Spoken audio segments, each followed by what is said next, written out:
আসসালামু আলাইকুম everyone, welcome back to another recipe of নিতুর কিচেন। আজকে আমি আপনাদের সাথে বেগুনি তৈরি করে দেখাবো। তো চলুন শুরু করি।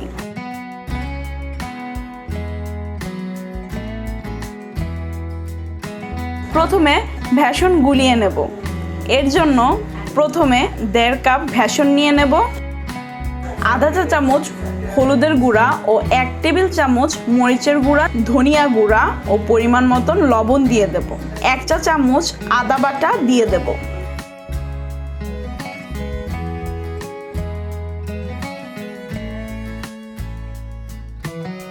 সবকিছু একসাথে মিশিয়ে পরিমাণ মতন পানি দিয়ে দেব। পানির পরিমাণটা ভেষনের উপর নির্ভর করে। অল্প অল্প করে পানি দিয়ে ভেষন গুলিয়ে নেব।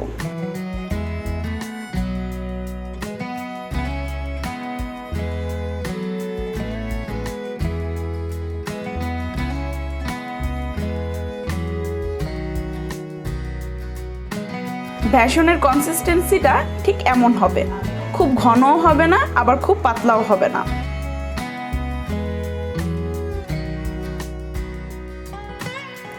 দশ মিনিটের জন্য রেস্টে রাখবো। বেগুনগুলো সামান্য মোটা করে কেটে নেব, খুব বেশি মোটা হবে না, সামান্য মোটা করে কেটে নেব। পরিমাণ মতো লবণ বেগুনের সাথে মেখে নেব। বেগুনের সাথে লবণ মেশানোর সাথে সাথে বেগুনগুলো ভেজে নিতে হবে, তা না হলে বেগুনগুলো থেকে পানি ছেড়ে দেবে।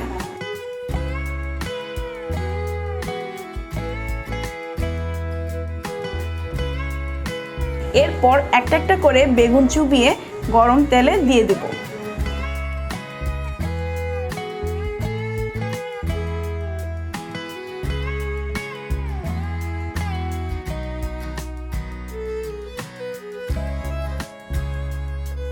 বেগুনি ফোলার জন্য আমি কোনো বেকিং সোডা ব্যবহার করিনি।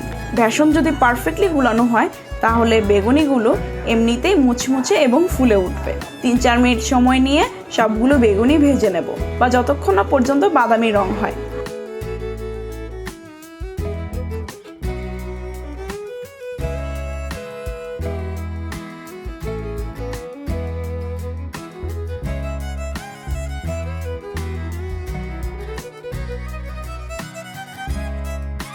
তৈরি হয়ে গেল মজাদার বেগুনি। আশা করি আপনাদের কাছে আমার এই রেসিপিটি ভালো লেগেছে। আমাকে প্লিজ সাবস্ক্রাইব করবেন, পাশে থাকা বেল আইকন অন করে দেবেন। সবাই ভালো থাকবেন, সুস্থ থাকবেন। আল্লাহ হাফেজ।